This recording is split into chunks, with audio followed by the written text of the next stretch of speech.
வணக்கம் ஃப்ரெண்ட்ஸ், நாம் இன்றைக்கி வனிதா ஸ்ரீஸ் கிச்சனில் ஒரு ஆரோக்கியமான ரெசிபி பார்க்க போகிறோம். அது என்ன அப்படின்னா புளிச்சக்கீரை சட்னி அல்லது கோங்குரா சட்னி.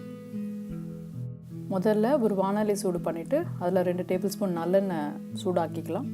நல்லெண்ணெய் சூடானதும் 1 டேபிள் ஸ்பூன் உளுத்தம்பருப்பு போட்டு அது பொன்னிறமாகிற வரைக்கும் அதை வறுக்கலாம்.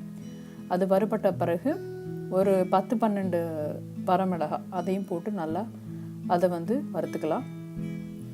மிளகாய் வறுபட்டதுக்கப்புறம் ஒரு 3-4 பல் பூண்டு சேர்த்துக்கலாம். அதை போட்டு வதக்கிக்கலாம். அது வதங்கினதுக்கப்புறம் வெங்காயம் 1 கப் வெங்காயம் போட்டிருக்கேன். அதாவது ஒரு பெரிய வெங்காயம் சின்னதாக நறுக்குனது. நீங்கள் சின்ன வெங்காயம் போட்டால் இன்னுமே ருசியாக இருக்கும். போட்டு நல்லா அதை ஒரு நிமிஷம் அதை நல்லா வதக்கிக்கலாம். இப்போது தேவையான அளவுக்கு உப்பு சேர்த்துக்கலாம், இந்த சட்னிக்கு தேவையான அளவுக்கு. அப்புறம் ஒரு கோலிக்குண்டு அளவுக்கு புளி சேர்த்துக்கிறேன். இதை சேர்த்துட்டு ஒரு நிமிஷத்துலேருந்து 2 நிமிஷம் வரைக்கும் அதை நல்லா வதக்கினதுக்கப்புறம் நான் கீரை சேர்த்துக்க போகிறேன். நான் 1 கட்டு கீரை முழுசாகவே இதில் நான் சேர்க்குறேன். ஏன்னா இதை நம்ம ஃப்ரிட்ஜில் வச்சு 1 வாரத்துக்கு நம்ம இதை பயன்படுத்தலாம். நல்லா இலைகளை ஆஞ்சிட்டு அலசிட்டு இதோட நம்ம சேர்த்துக்கலாம். சேர்த்துட்டு ஒரு 2-3 நிமிஷம் ஆகும் இது வதங்கிறதுக்கு. அந்த பச்சை நிறம் மாறி ப்ரௌன் கலரில் ஆகிற வரைக்கும் அதை நம்ம வதக்கணும். அந்த இலைகள்லாம் சுருங்கிடும். ஏற்கனவே புளிச்சக்கீரையே புளிப்பாக இருக்கும். நம்ம ஏன் இதில் புளி சேர்க்குறோம் அப்படின்னா, அந்த புளி சேர்த்தா தான் அந்த புளிச்சக்கீரையோடு சேர்ந்து அது ஒரு ருசி நல்லாயிருக்கும். உங்களுக்கு தேவைப்பட்டால் வெல்லம் சேர்த்துக்கலாம், ஒரு துண்டு வெல்லம். அது கொஞ்சம் பேலன்ஸ் பண்ணும் அந்த புளிப்பை. அதுக்கு தகுந்த மாதிரி நம்ம மிளகாவும் நம்ம அதனால தான் அதிகமாக சேர்க்குறோம்.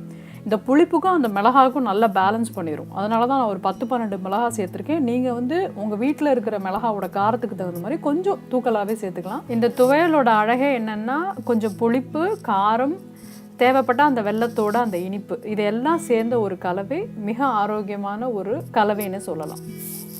இந்த புளிச்சக்கீரை செரிமான சக்தியை அதிகப்படுத்துது, ரத்த அழுத்தத்தை சீராக வச்சுக்குது, நரம்பு தளர்ச்சியை குறைக்குது, உடல் வெப்பத்தை தணிக்குது. இந்த துவையலோட ஒரு அழகு என்ன அப்படின்னா, இந்த துவையலை துவையலாக தான் சாப்பிடணும்னு இல்லை. இந்த துவையலை நீங்கள் ஏதாவது ஒரு உருளைக்கிழங்கு வறுவல் அல்லது காலிஃப்ளவர் வறுவல் இல்லது ஒரு சிக்கன் வறுவல் இல்லை மட்டன் எது செஞ்சிங்கனாலும் ஒரு ஸ்பூன் 2 ஸ்பூன் சேர்த்திங்கன்னா அந்த கீரையை நம்ம டெய்லி சேர்த்துக்கிட்ட மாதிரியும் இருக்கும். ருசியும் ரொம்ப வித்தியாசமாகவும் ரொம்ப அலாதியாகவும் இருக்கும். இப்போ இந்த கீரை நல்லா வதங்கிருச்சு பாருங்கள், நிறம் மாறி அளவும் சுருங்கிருச்சு. இப்போ இதை கொஞ்சம் நேரம் ஆற விட்டுட்டு மிக்சியில் போட்டு நல்லா விழுதாக அரைச்சி வச்சுக்கலாம். இப்போ மறுபடியும் ஒரு வாணலி சூடு பண்ணி அதில் 2-3 டேபிள் ஸ்பூன் நல்லெண்ணெய் விட்டுக்கலாம். அது நல்லெண்ணெய் சூடானதும் 1 டீஸ்பூன் கடுகு போட்டு தாளிச்சிக்கலாம். கடுகு நல்லா பொரிஞ்சதுக்கப்புறம் ஒரு 1/4 டீஸ்பூன் பெருங்காயத்தூள் சேர்த்துக்கலாம் அந்த எண்ணெயில். அது பொரிஞ்சதுக்கப்புறம் இப்போ நம்ம இந்த அரைச்சிருக்கோம் இல்லையா, அந்த விழுதை நம்ம இந்த எண்ணெயில் சேர்த்துக்கலாம்.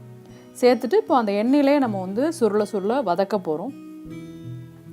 இந்த விழுதே ஏற்கனவே நம்ம வதக்கி அரைச்ச விழுது தான். அதனால் இதை திருப்பியும் நல்லெண்ணெயில் போட்டு ஏன் வதக்குறோம் அப்படின்னா, இதை 1 வாரத்துக்கு இதை நம்ம ஃப்ரிட்ஜில் வச்சுக்கலாம். வச்சுட்டு டெய்லி கொஞ்சம் நம்ம இதை பயன்படுத்திக்கலாம். அதுக்காக தான் இந்த மாதிரி நான் வதக்குறேன்.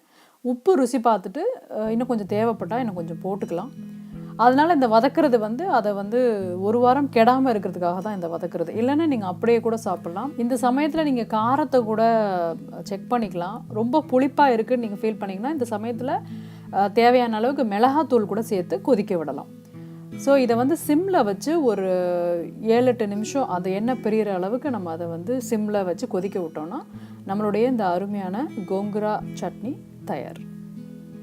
இது நல்லா சுட சுட சாதம், அதில் ஒரு ஸ்பூன் நல்லெண்ணெய் விட்டு இதை பிசைஞ்சு சாப்பிட்டிங்கன்னா ரொம்ப நல்லாயிருக்கும். இட்லி, தோசை எல்லா டிஃபனுக்கும் ரொம்ப நல்லாயிருக்கும். இப்போ இது கிட்டத்தட்ட நம்ம புளிக்காய்ச்சல் மாதிரி தான். ஸோ குழந்தைங்களுக்கு கூட புளியோதரைக்கு பதிலாக இந்த கோங்குரா சாதம்னு நம்ம லஞ்ச் கூட பேக் பண்ணி கொடுக்கலாம். அதனால் இந்த அசத்தலான, ஆரோக்கியமான, ரொம்ப ருசியான கோங்குரா துவையலை உங்கள் வீட்டில் செஞ்சு பாருங்கள். இந்த வீடியோ உங்களுக்கு பிடிச்சிருந்ததுன்னா லைக் பண்ணுங்கள், ஷேர் பண்ணுங்கள். வனிதா ஸ்ரீஸ் கிச்சனுக்கு மறக்காமல் சப்ஸ்கிரைப் பண்ணுங்கள். மீண்டும் இன்னொரு நல்ல ஒரு ஆரோக்கியமான உணவோடு உங்களை சந்திக்கிறேன். அது வரைக்கும் நன்றி, வணக்கம்.